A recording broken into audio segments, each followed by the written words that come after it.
এনসিপির আহ্বায়ক এবং নবনিযুক্ত সংসদ সদস্য নুসরাত ম্যামের কাছে আমার প্রশ্ন, আমরা তো আজকে শুনতেছি যে প্রধান উপদেষ্টা সহ সব উপদেষ্টাকে দেশের বাইরে যাওয়া বাধা এই হামের কারণে।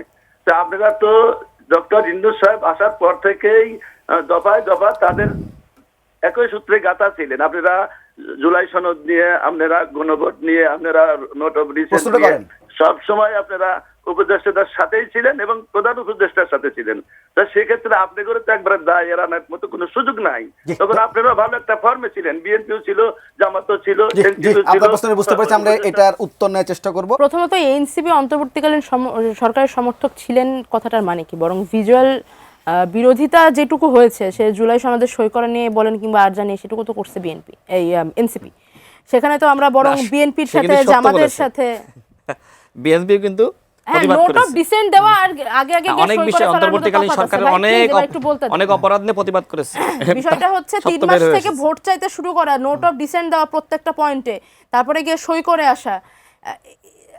আমাদের বক্তব্য তো খুবই লজিক্যাল এবং খুব লিগ্যাল ছিল যে আমরা যে সমস্ত বিষয়ে এখানে নোট অফ ডিসেন্ট দেওয়া হয়েছে সেগুলোর সমাধান না হওয়া পর্যন্ত, কিংবা ঠিক কিভাবে জুলাই সনদ কার্যকর করবে সেটা নিয়ে একটা সুস্পষ্ট নির্দেশনা না আসা পর্যন্ত সাদা কাগজে সই করবো কিভাবে আমরা, ঠিক না? আর এই থাকে যে সমর্থন করার বিষয়টাতে অন্তর্বর্তীকালীন সরকারের উপদেষ্টা হিসেবে যারা ছিলেন তার মধ্যে 2 জন ছিলেন ছাত্র প্রতিনিধি। এর বাইরে যারা ছিলেন কেউ কোনো একটি দলের বন্ধু, মহাসচিবের কলেজ জীবনের বন্ধু, তার একসাথে বসে চা খেতে দেখা যায়। কোনো জায়গায় দেখা যায় যে আরও গভীর সম্পর্ক, কারোর সাথে বৈবাহিক আত্মীয়তা রয়েছে। কোন রাজনৈতিক দলের সমর্থন ছিল না অন্তর্বর্তীকালীন সরকারের প্রতি? এই প্রশ্নটা আমি রাখতে চাই জনগণের কাছে। যদি অন্তর্বর্তীকালীন সরকারের প্রতি আওয়ামী লীগ ব্যতীত প্রত্যেকটি রাজনৈতিক দলের সমর্থন ছিল বিধায় অন্তর্বর্তীকালীন সরকার হতে পেরেছিল, নাহলে তো সরকারই আসতে পারে না ওই মুহূর্তে। আর অন্তর্বর্তীকালীন সরকারের এই দায় উপদেষ্টা পরিষদ থেকে আমাদের সম্মানিত আহ্বায়ক পদত্যাগ করেছেন 6 মাসের মাথায়। আরও একজন যিনি পদত্যাগ করে এসেছেন আমাদের দলের মুখপাত্র, তিনি অন্তর্বর্তীকালীন সরকারের অংশ হিসেবে ছিলেন, এই জন্য তিনি নির্বাচনে যাননি।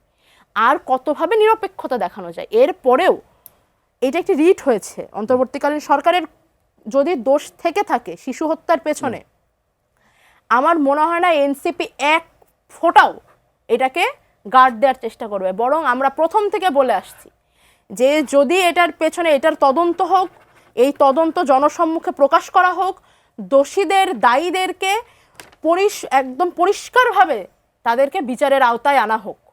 যদি সেখানে আমাদের কোনো সমর্থন পাওয়া যায়, শুধু এই একটা ক্ষেত্রে না, আমাদের প্রত্যেকটা নেতাকর্মী বারবার আমরা বলে যাই, অসংখ্য অভিযোগ নিয়ে আসা হয় প্রত্যেক দিন।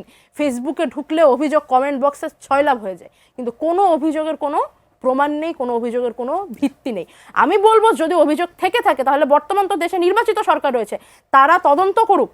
তারা আমাদের তদন্তকর স্বাধীন, এখানে দুদক রয়েছে, স্বাধীন বিচার বিভাগ রয়েছে, তারা আমাদের নিয়ে নিরপেক্ষ তদন্ত করুক এবং যদি কোনো অপরাধ পাওয়া যায় তাহলে এই ক্যারেক্টার অ্যাসাসিনেশন বন্ধ করা হোক, বিচার করা হোক।